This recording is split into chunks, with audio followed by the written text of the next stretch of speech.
Yes, tense start किया था हम लोगों ने लास्ट क्लास में। मैंने कुछ होमवर्क दिया था आप लोग को टेंस के रिगार्डिंग, किया आप लोगों ने कि नहीं किया? किया है? ओके, चलिए सबसे पहले तो करते हैं आज का root word of the day. Okay, जो आज का root word of the day है वो है यूनी। यूनी, यूनी से कोई शब्द पता है आप लोगों ने सुना है? हाँ, यूनिवर्सिटी। और यूनिक, यूनी,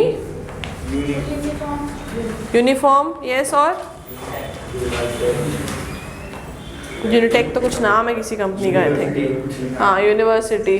हाँ, तो क्या समझते हैं आप लोग यूनिवर्सिटी से, या फिर यूनिफॉर्म बोला ना किसी ने, क्या समझते हैं यूनिफॉर्म से? कपड़े, ड्रेस। तो क्या स्पेशल होता है ड्रेस में? हाँ, यूनिक मतलब हटके।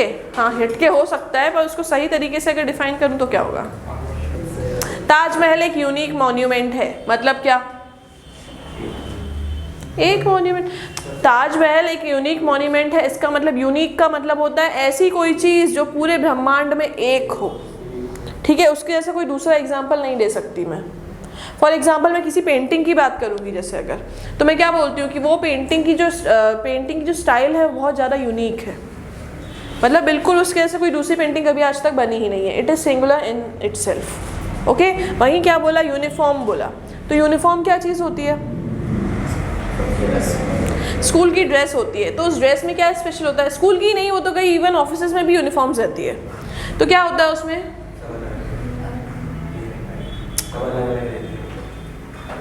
नहीं बेटा, अगर आपको मान लो अगर आपको यहाँ इंस्टीट्यूट में कोई ड्रेस दे दी गई, या आप लोग एनएमवी में पढ़ते हो तो वहाँ पे भी सब लोग की ड्रेस है, अगर मान लो कॉलेजेस में पढ़ते हो तो अगर वहाँ पे ड्रेस है तो इसका मतलब क्या है कि वो ड्रेस क्या करती है? वो सभी बच्चों को एक सा अपीयरेंस देती है, सबका एक अपीयरेंस हो जाए। जैसे फॉर एग्जांपल अगर कोई बच्चा ऐसे बैकग्राउंड से आ रहा है जो अच्छे कपड़े अफोर्ड नहीं कर पा रहा है, कई बच्चा ऐसा आ रहा है जो महंगी कारों से आ रहा है, तो अगर इस टाइप से बच्चे आएंगे स्कूल में या कॉलेजेस में तो उससे क्या होता है? उससे डिफरेंस पता चलता है। ठीक है, पढ़ाई। और अगर स्कूल में भी ऐसा बच्चा आएगा तो उनमें अलग अलग डिफरेंट मतलब हम उसको कैटेगराइज कर पाएंगे फिर। लेकिन अगर यूनिफॉर्म दी जाती है तो इसका मतलब क्या होता है? इसका मतलब ये है कि हम सभी को एक ही लेवल पे रखना चाहते हैं, हम डिस्क्रिमिनेट नहीं करना चाहते किसी को, है ना। तो यूनिफॉर्म मतलब ऐसी ड्रेस जो सबको एक सा अपीयरेंस देती है। तो यूनी का मतलब होता है एक। ठीक है, यूनी जो रूट वर्ड होता है इसका मतलब होता है one. The meaning of it is one. Okay, अब देखो बेटा, यूनी का मतलब होता है वन, और इससे जो सबसे पहला शब्द है वो मैं बनाऊंगी क्या? यूनिकॉर्न। यूनिकॉर्न सुना है आप लोगों ने? कहाँ सुना है? गाड़ियों में। अच्छा, आप लोगों ने कोई ऐसी देखी है मूवी जैसे फेरी टेल जैसी होती है, जो परी कथा जैसी, उसमें एक सफ़ेद कलर का घोड़ा दिखाई देता है, देखा है? जो उड़ भी सकता है और जिसका एक सींग होता है। देखा है किसी ने? वाइट कलर का हॉर्स होता है वो, किसी ने देखा है कभी? फेरी टेल्स की बात होती है परी कथाओं की, तो उसमें दिखाई देता है वो यूनिकॉर्न सफ़ेद कलर का। तो यूनिकॉर्न का मतलब होता है ऐसा हॉर्स जिसका एक सींग हो, जिसका एक ही सींग हो। तो unicorn means a horse which has one horn. Okay, फिर अगर सेकंड कहा जाए वर्ड, तो सेकंड वर्ड क्या होगा? सेकंड वर्ड होगा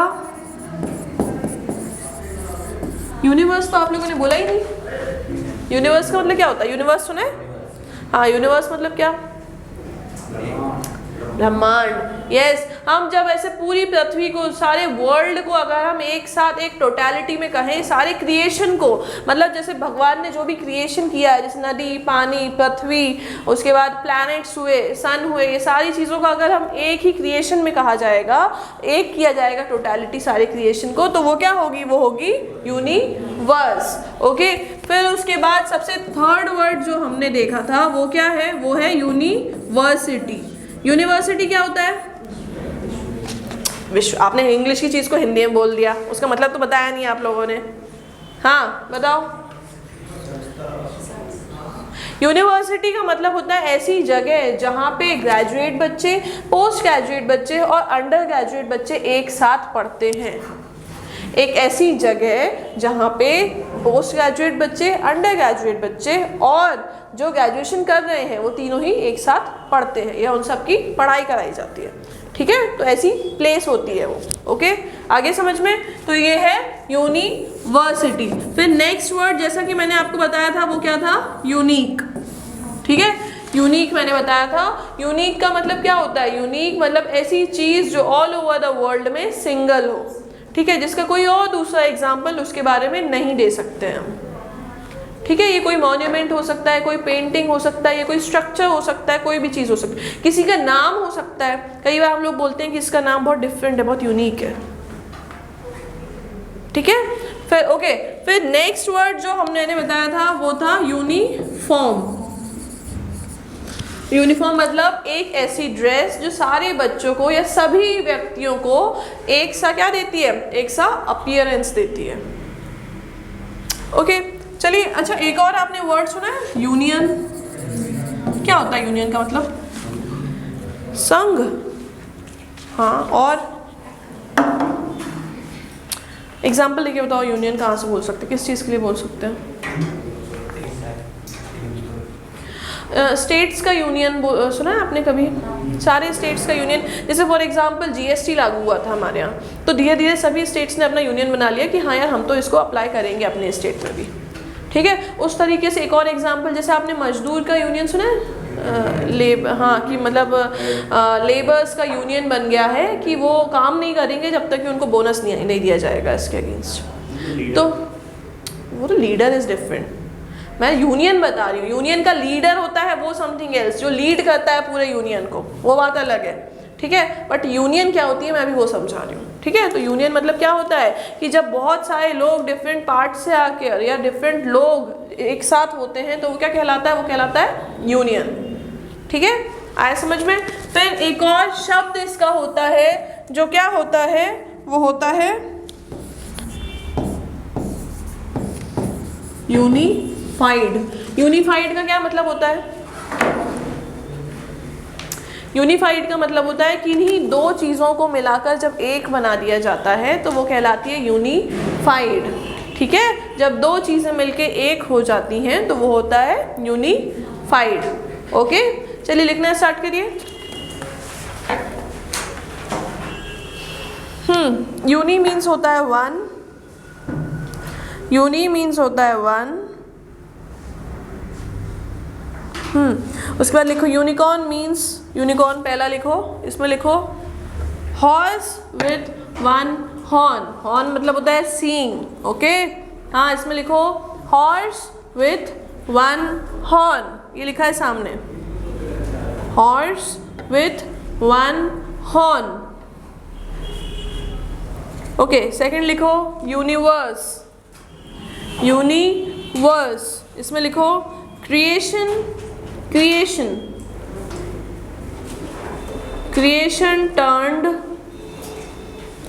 टर्न्ड इनटू, इनटू INT और into one, totality, totality TOTALITY,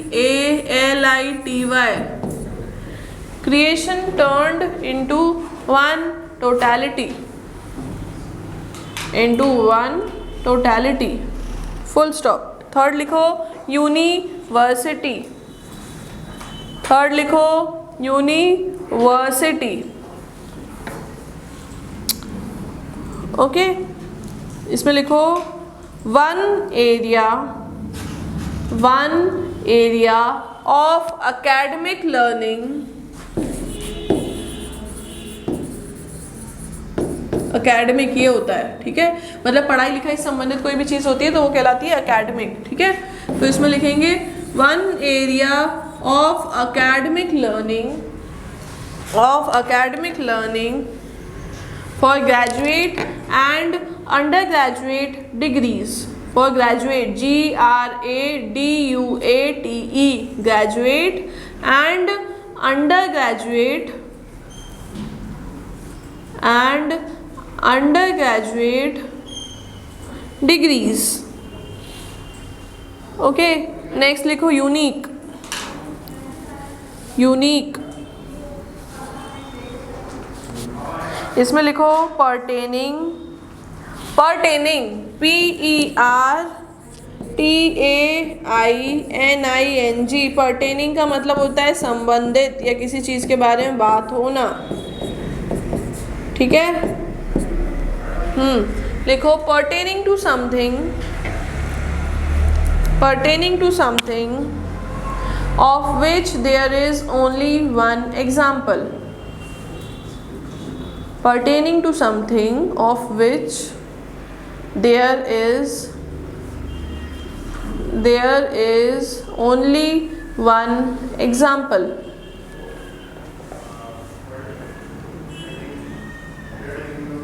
Only one example, full stop. Next लिखो uniform, uniform, यूनिफॉर्म का मतलब क्या, ड्रेस, ड्रेस और क्लोथ्स, और clothes which give, which WHICH, which give one appearance, which give one appearance, full stop. Next लिखो union, next word is union, लिखिए सामने, spelling mistake नहीं होनी चाहिए। यूनियन इसका मतलब होता है a making of one, a making of one from different parts और people, a making of one from different parts और पीपल, फ्रॉम डिफरेंट पार्ट्स और पीपल, फुल स्टॉप। नेक्स्ट लिखो यूनिफाइड, यूनिफाइड इसका मतलब होता है made as one, unified means made as one, लिख लिया। अच्छा बेटा आपने एक शब्द सुना है यूनिट, क्या होता है उसका मतलब? हाँ इकाई बोल सकते हैं, ठीक है। और क्या बोल सकते हैं? टाइम का यूनिट जो है वो क्या है? मिनट है, सेकंड है ना, तो मतलब क्या? Measurement, measurement quantity you can say, ठीक है। तो यूनिट का मतलब क्या होता है? कोई जैसे देखो यूनिट इस चीज़, दो चीज़ों के लिए यूज़ हो सकता है। एक तो किसी चीज़ की जो मेजरमेंट क्वांटिटी होती है ना, उसके लिए हम यूनिट बोल सकते हैं, ठीक है। दूसरी चीज़ हम किसके लिए बोल सकते हैं? जब हम किसी एक चीज़ की बात कर रहे हैं तो हम क्या बोलेंगे? There is one unit of pen present here, मतलब जब एक चीज़ की बात हो रही होती है तब भी हम क्या यूज़ करते हैं? तो हम यूज़ करते हैं वन, सॉरी यूनिट, ओके। आए समझ में? There is one unit of What? There is one unit of fruit present in the fridge. तो मतलब क्या है? सिर्फ एक फल प्रेजेंट है, ठीक है। तो यूनिट भी लिख लो बेटा एक और, unit one of a whole range of things, one of a whole range of things. अच्छा बेटा यूनाइटेड स्टेट्स का नाम सुना आपने? क्या है United states? United states of America, मतलब यूएसए का फुल फॉर्म अगर कहेंगे तो यूनाइटेड स्टेट्स है। क्या होता है यूनाइटेड स्टेट्स का मतलब? हाँ, मतलब बहुत सारे जो स्टेट्स हैं उन लोगों ने क्या किया? उनने यूनियन बनाया, और यूनियन बना के क्या हुआ? उनने एक देश का निर्माण कर लिया, ठीक है। जो छोटे छोटे स्टेट्स हैं वो बहुत सारे कलेक्ट हुए, एक साथ आए और आगे आके उन लोगों ने एक देश का निर्माण कर लिया, तो वो क्या कहलाएगा? वो कहलाएगा यूनाइटेड स्टेट्स, ओके। तो हमने आज का वर्ड क्या किया? आज का जो हमारा रूट वर्ड था वो था यूनी। यूनी का मतलब होता है क्या? वन, ठीक है। उससे मैंने डिफरेंट वर्ड्स किए, जैसे unicorn, universe, university, unique, uniform, union, unified and unit, ठीक है। ये सभी शब्द कहीं ना कहीं कोई एक चीज़ की स्पेशल क्वालिटी के बारे में बात कर रहे हैं। आगे समझ में? चलें आगे बढ़े, ओके। हम पढ़ रहे थे टेंस, टेंस पढ़ रहे थे हम लोग, यस। कितना पढ़ लिया था हम लोगों ने?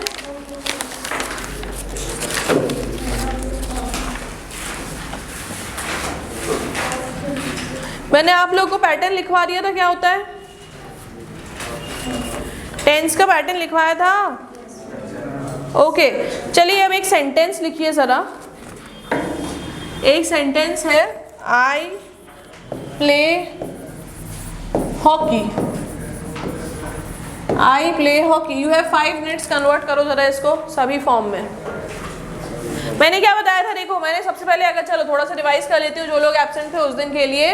टेंस जो है 3 टाइप के होते हैं। क्या होता है, सबसे पहले पास्ट होता है, फिर होता है प्रेजेंट, और एक क्या होता है, एक होता है फ्यूचर। ये 3 टाइप के क्या होते हैं, टेंस होते हैं। ओके, अब ये देखो बेटा, पास्ट अगर सबकी बात करें तो ये फर्दर और क्या 4 चीज़ों में ये फर्दर डिवाइडेड है। ठीक है, ये फर्दर डिवाइडेड है। तो पास्ट का क्या होगा, पास्ट सबसे पहले रहता है सिंपल या फिर इनडेफिनिट पास्ट टेंस।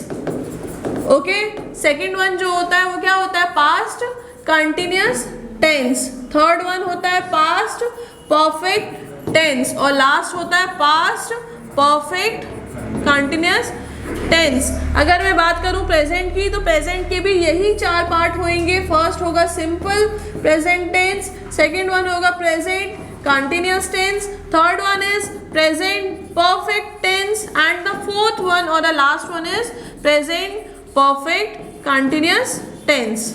ठीक है, इसी प्रकार से फ्यूचर में भी यही 4 डिविजन्स रहते हैं।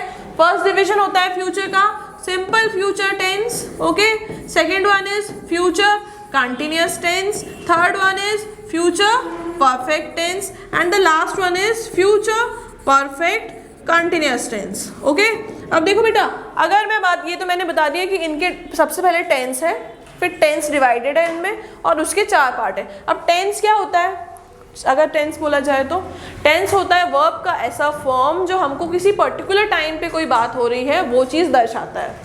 ठीक है, मतलब it is a form of verb which shows time as well as action, कि किस टाइम पे कौन सा एक्शन हो रहा है। ओके, तो देखो बेटा, फिर उसके बाद क्या बोला मैंने कि ये तो हो गए इनके टाइप, और फिर उसके हो गए सब टाइप्स। ठीक है, अब सिंपल अगर किसी चीज़ का है तो सिंपल में क्या होता है, सिंपल में किसी भी वर्ब का जो होता है ना बेटा मेन फॉर्म रहता है। ठीक है, मेन फॉर्म मतलब क्या, जैसे फॉर एग्जाम्पल कोई वर्ब है रन, कोई वर्ब है ड्रिंक, तो ये एज इट इज़ ही रहेगा। ज़्यादा से ज़्यादा इसमें एस और ई एस लगता है अकॉर्डिंग टू द सेंटेंस, कि कैसे सेंटेंस की बात हो रही होती है।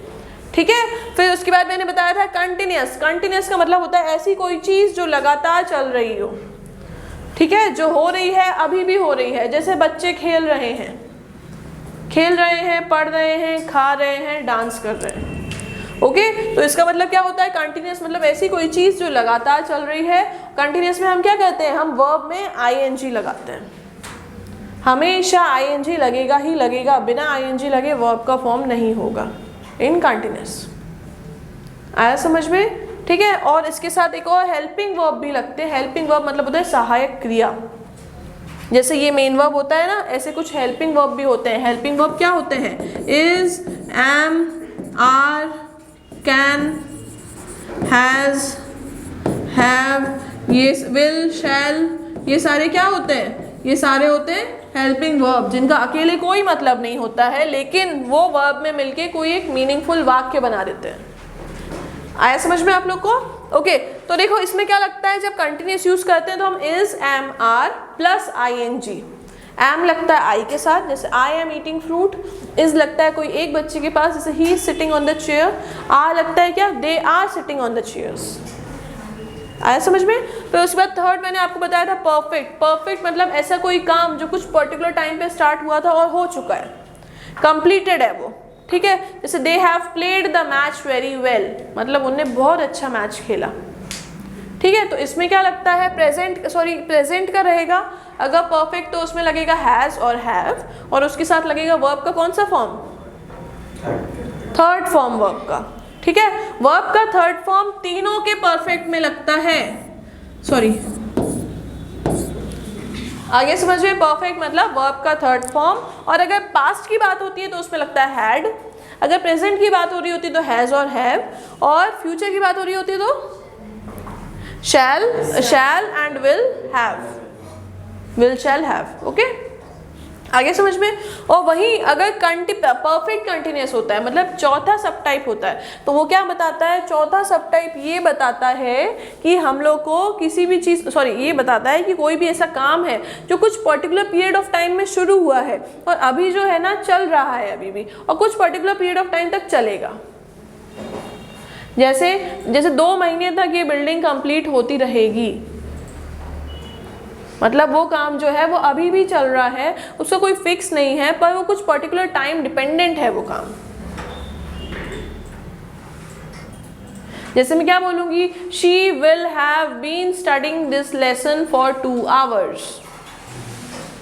आए समझ में? अगर मैं इसमें समय नहीं लगाऊंगी तो वो वाक्य परफेक्ट कंटिन्यूअस का नहीं बन सकता है, मुझे इसमें टाइम लगाना बहुत ज़्यादा ज़रूरी है। जैसे मैं बोलूँगी since morning, for 2 hours, for 2 months, for 2 years।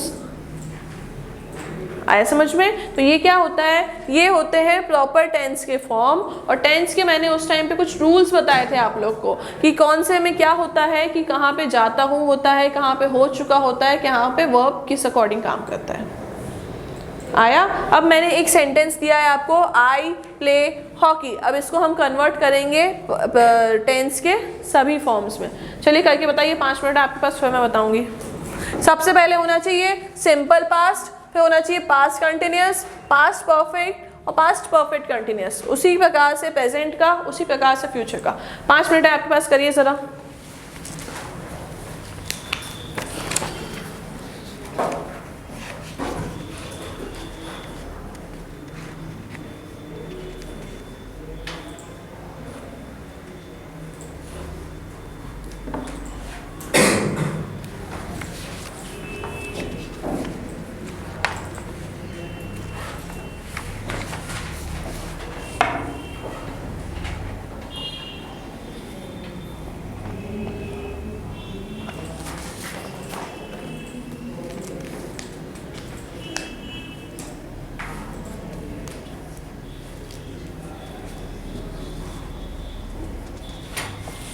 I play hockey, इसका बनाना है आप लोग को, ठीक है?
डन? चलो बेटा मैं बताती हूँ, देखो क्या है हमारे पास सेंटेंस। आई प्ले हॉकी, ये मेरे पास प्रेजेंट है सेंटेंस, ठीक है? सबसे पहले मुझे इसको पास्ट में कन्वर्ट करना है। पास्ट का क्या किया मैंने, सबसे पहले सिंपल पास्ट टेंस। देखो सिंपल पास्ट टेंस है तो हमें सबसे पहले तो ये देखना पड़ेगा टेंस कन्वर्ट करने में कि इसमें वर्ब क्या है। वर्ब क्या है? प्ले है इसमें, तो प्ले क्या हो जाएगा, प्ले कन्वर्ट हो जाएगा किसमें, सेकंड फॉर्म में। तो इसका वाक्य क्या हो जाएगा, आई प्लेड हॉकी, ये हो जाएगा इसका करेक्ट सेंटेंस, ठीक है? फिर सेकंड क्या हो जाएगा, पास्ट कंटिन्यूअस। पास्ट कंटिन्यूअस क्या होता है, ING लगता है और उसके साथ was या फिर were लगता है, ठीक है? तो क्या करूंगी मैं इसमें, I was playing hockey, okay.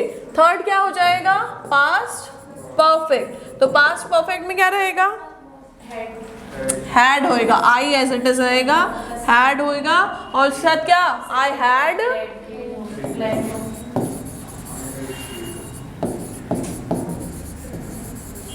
Okay yes. Next हो जाएगा परफेक्ट, हाँ इसमें क्या हो जाएगा, आई, फिर टाइम लगाओ कुछ, हाँ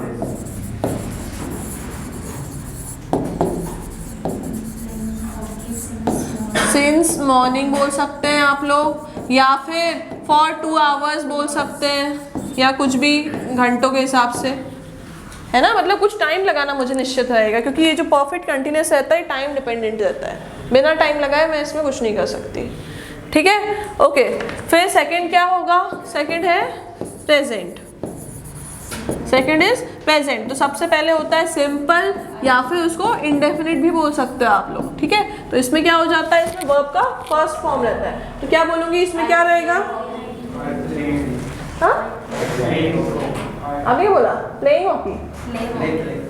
अरे बेटा ये वाक्य ऑलरेडी सिंपल प्रेजेंट में है, ये जो सेंटेंस है ये ऑलरेडी प्रेजेंट है सिंपल प्रेजेंट में, ठीक है। इसको कुछ नहीं करना है, इसको एज इट इज लिख दोगे आप, क्योंकि आई, मैंने क्या बताया था आपको, सिंपल प्रेजेंट में क्या होता है, वर्ब का जो मुख्य फॉर्म रहता है ना वही रहता है। अब देखो प्ले है, प्ले को कुछ मैं और कुछ कर सकती हूँ क्या, प्ले तो ऑलरेडी अपने मेन फॉर्म में है ही, अगर ईडी लगाती आईएनजी लगाती तब वो कुछ डिफरेंट में रहता, ऑलरेडी अगर ये प्ले है तो मतलब वो पहले से प्रेजेंट है मुख्य वर्ब में, है ना। तो ये हो जाएगा आई प्ले हॉकी। तो सेकंड क्या है, प्रेजेंट कंटिन्यूअस, तो ये क्या हो जाएगा, I am playing hockey,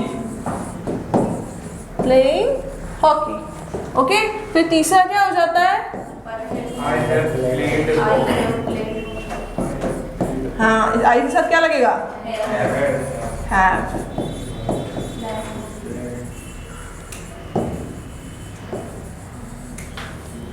okay, last one क्या है, present perfect continuous.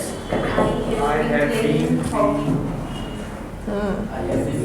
I have been playing hockey since morning। आया समझ में, ठीक है, लिख लिया, नोट किया, फ्यूचर करें। फ्यूचर में भी क्या हो जाएगा, सबसे पहला सिंपल क्या होगा, यस आई शैल भी हो सकता है, आई विल भी हो सकता है, आई के साथ विल भी लग सकता है और शैल भी लग सकता है, दोनों ही चीजें सही है, ठीक है। आई विल या फिर शैल, सॉरी, ओके। सेकंड क्या है, कंटिन्यूअस, तो क्या होगा, I will be playing hockey. Yes.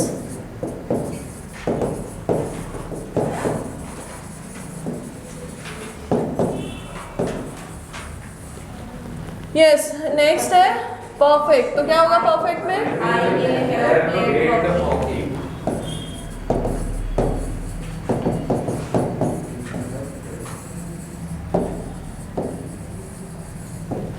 Okay. Last है I will have been playing perfect continuous, तो ये क्या होगा, आई विल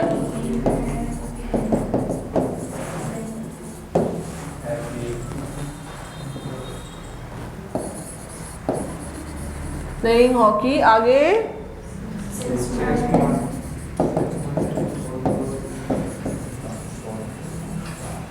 मतलब बेटा ये जो परफेक्ट कंटिन्यूअस रहता है ना फ्यूचर में, तो ये एक्चुअली होता तो फ्यूचर की बात है पर पास्ट की बात हो रही होती है, समझ में आया। मतलब फ्यूचर में हम पास्ट की बात कर रहे हैं, जैसे I will have been playing, मतलब मैं थोड़ी देर बाद सुबह से मैच खेल रहा होऊंगा, इतना टाइम हो जाएगा, मतलब मुझे 8 बजे तक इतना टाइम हो जाएगा कि मैं सुबह से मैच खेल रहा हूँ, या फिर मुझे 2 घंटे हो चुके होंगे सुबह से मैच खेलते हुए, या फिर मतलब दिन भर हो चुका होगा, सॉरी, सुबह से मैच खेलते हुए। तो ये क्या बात होती है, आई विल हैव, ये मतलब फ्यूचर की बात हो रही है। सिंस मॉर्निंग, सिंस मतलब जो समय निकल चुका है, सिंस मतलब जो ऑलरेडी टाइम निकल चुका है उसकी बात हो रही है, कहाँ पे, फ्यूचर में, ठीक है। ओके, चलिए लिखिए थोड़ा, टेंस की डेफिनेशन लिखवा दी थी मैंने उस दिन, हाँ, उसके बाद आगे लिखो simple present tense, simple present tense.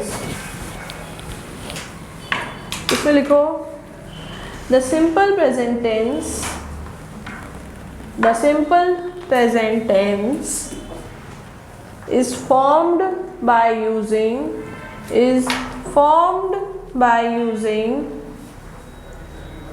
the main verb, by using the main verb, full stop.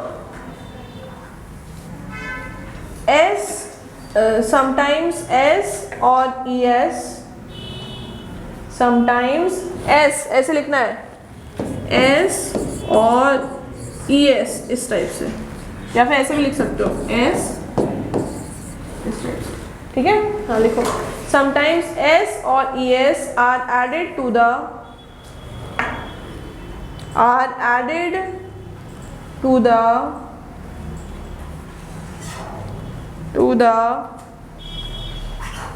verb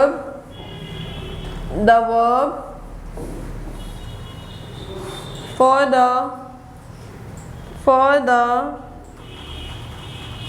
third person singular, for the third person singular, for the third person singular। Person क्या होता है बेटा? First person क्या हुआ? मैं मतलब आई, और we भी आता है इसमें। ये किस में आएंगे? ये आएंगे फर्स्ट पर्सन, जब मैं मेरी बात कर रही होंगी, जब अपनी बात कर रही होंगी, ठीक है। वहीं सेकंड पर्सन क्या हो जाएगा?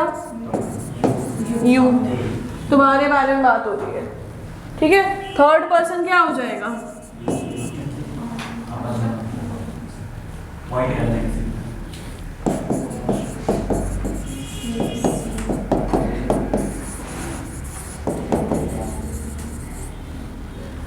ये किसमें आएगा? ये सारा आएगा थर्ड पर्सन में, ठीक है। तो इसमें क्या बात हो रही है? वो ये बोल रहे हैं कि हम सिर्फ एस या ई एस किस में लगाते हैं? थर्ड पर्सन सिंगुलर में। थर्ड पर्सन सिंगुलर मतलब ये, ही और शी में, ठीक है। And sorry, he and she, full stop. फिर आगे लिखो second number, we form the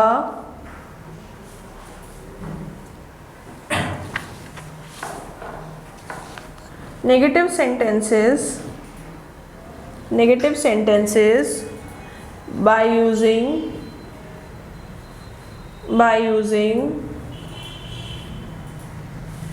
doesn't or don't before the main verb। doesn't, D-O-E-S-N-T, doesn't or don't before the main verb, full stop, full stop। Third लिखो, do is used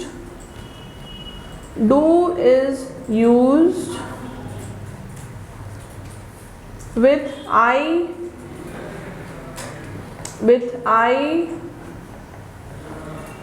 and you, with I and you। Bracket में लिखो first and second person, first and second person.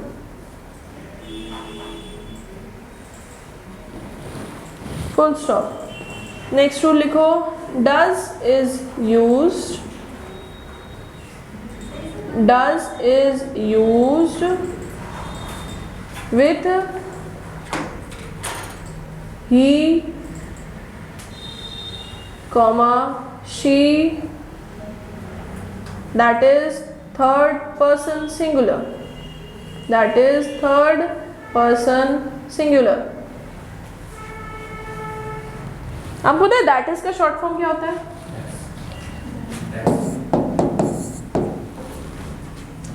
ये कहीं आई ई लिखा होगा ना, इसका मतलब होता है दैट इज। कई बार देखा होगा आपने, इंग्लिश में लिखा जाता है कई जगह आई ई, तो आई ई का मतलब होता है दैट इज। इसको आप दैट इज लिख लो या फिर आई ई लिख लो, ठीक है। ओके, नेक्स्ट रूल लिखो, नेक्स्ट लिखो, The interrogative sentences, interrogative, INTERROGATIVE, interrogative मतलब प्रश्न पूछने वाले, प्रश्नवाचक. The interrogative sentences are formed by using do or does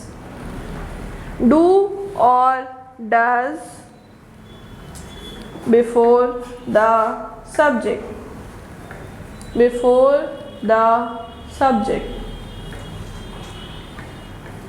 full stop.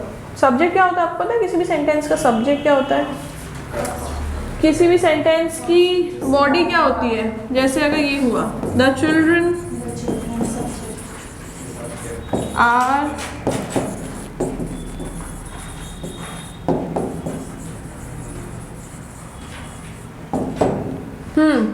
ये अगर है तो इसका सब्जेक्ट क्या होता है? The children. और बाकी सब्जेक्ट का मतलब क्या होता है? किसी चीज के बारे में जो बात हो रही होती है ना, जिसके बारे में बात हो रही होती है वो सब्जेक्ट होता है. जिसके बारे में बात करती हूँ, यहाँ किसके बारे में बात हो रही है? चिल्ड्रन के बारे में बात हो रही है. और जो बात हो रही होती है वो होती है प्रेडिकेट. होता है प्रेडिकेट या फिर बॉडी ऑफ द सेंटेंस भी बोल सकते हैं. आया समझ में? तो ये सब्जेक्ट क्या है? ये है. तो क्या बोल रहे हैं कि जब हमको कोई इंटरोगेटिव प्रश्नवाचक वाक्य बनाना होगा तो हम इसके आगे क्या लगाएंगे? हम डू लगाएंगे या फिर डज लगाएंगे.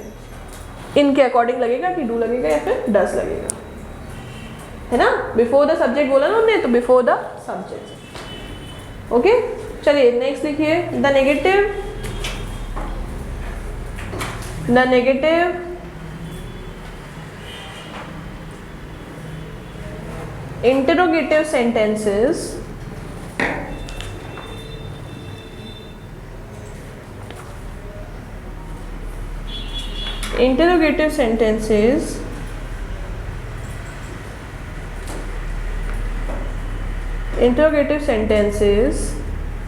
are formed by using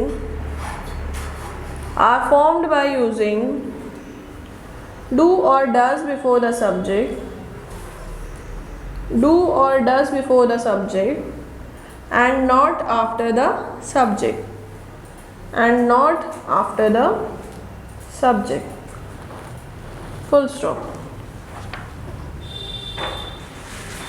Okay, next line में लिखो.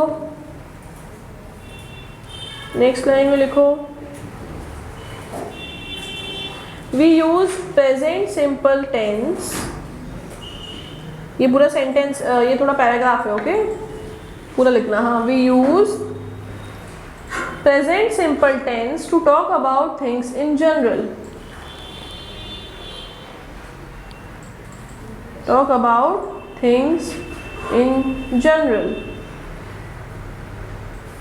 ओके, इसी में आगे लिखो. We are not talking about only now. मतलब हम सिर्फ अभी की बात नहीं कर रहे हैं. आई प्ले हॉकी मतलब मैं सिर्फ अभी नहीं खेल रहा हूँ ये चीज़, मैं हमेशा खेलता हूँ. मतलब मेरी हॉबी है ये. कभी मेरे पास फ्री टाइम रहता है, या हो सकता है कि मैंने उस क्लब की मेंबरशिप लेके रखी हो जहाँ पे हॉकी खेली जाती है. ठीक है, तो सिंपल प्रेजेंट टेंस जनरली बात कर रहे होते हैं तब यूज होता है. ओके, फिर इसमें लिखो आगे. सॉरी, एग्जाम्पल लिखो इसमें. I take my breakfast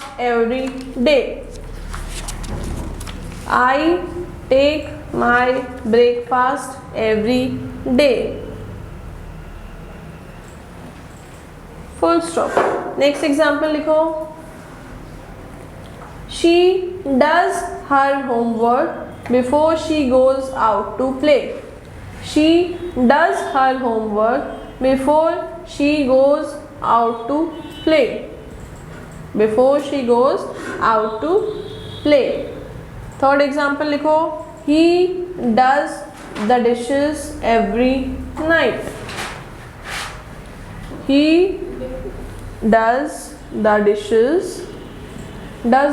मतलब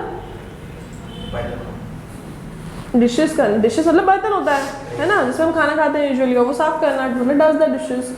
आप लोग को इंग्लिश के पेपर कैसा बना था कि नहीं बना था? अभी टेस्ट आया था. हाँ, टच भी नहीं किया, ये नहीं। अगर सेक्शनल कट ऑफ होता 5 नंबर का, फिर क्या होता आप लोग का? सेक्शनल कट ऑफ समझते हैं क्या होता है? मतलब 4 सेक्शन है इसमें, है ना, 4 सेक्शन है। अगर हर एक, कई बार क्या होता है ना, कई एग्जाम में हमको हर सेक्शन का इंडिविजुअल कट ऑफ भी निकालना पड़ता है।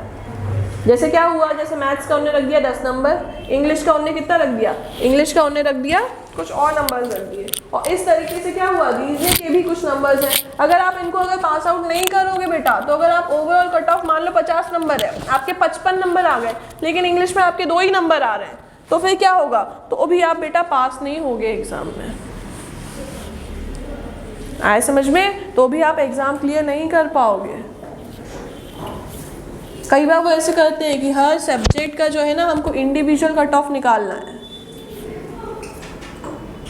आए समझ में? तो इस वजह से ऐसे मत किया करो कि बस मेरे को मैथ्स आता है, रीजनिंग आता है और जीके आता है, तो मैंने तो बाकी चीज़ों को छोड़ के रखा हुआ है, या मुझे मैथ्स नहीं आता तो मैथ्स को हाथ ही नहीं लगाया मैंने।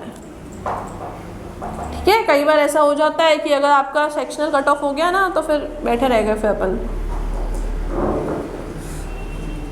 क्या नाम है आपका? ओके, चलिए एक और एग्जाम्पल लिखा, 3 एग्जाम्पल्स हो गए। हाँ, 3rd एग्जाम्पल लिखो। He does the dishes every night,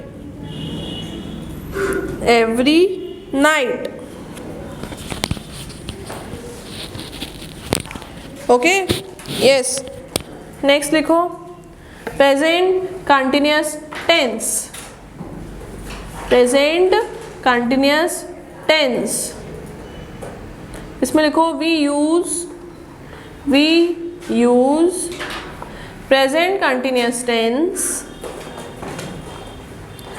present continuous tense. Spelling लिखो कंटिन्यूअस की, CONTINUOUS, कंटिन्यूअसली कोई चीज चल रही है। ठीक है, present continuous tense to talk about something, to talk about something that is happening, happening, HAPPENING, that is happening at the time of speaking, at the time of speaking, full stop। It shows that the action is not finished, that the action is not finished। Speaking, full stop। It shows that the action is not finished, that the action is not finished, full stop। आगे लिखो in such sentences,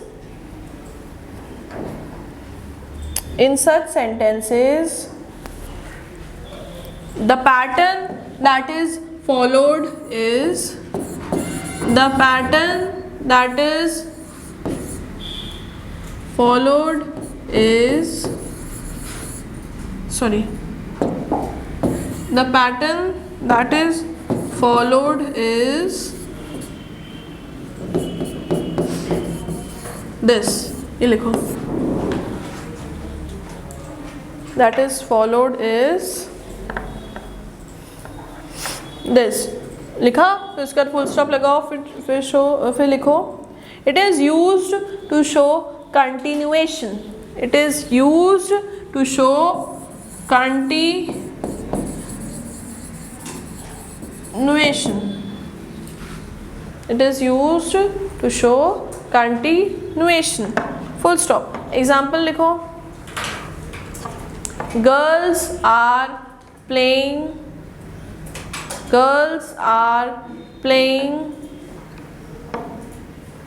cricket, girls are playing cricket, CRICKET, full stop। Next लिखो I am watching television, I am watching television, I am watching television, full stop। Yes बेटा, ये 2 sentences हमारे किसके हुए? ये sentences हमारे हुए प्रेजेंट कंटिन्यूअस के। ठीक है, चलिए आज की क्लास यहीं पे है, नेक्स्ट हम नेक्स्ट क्लास में करेंगे।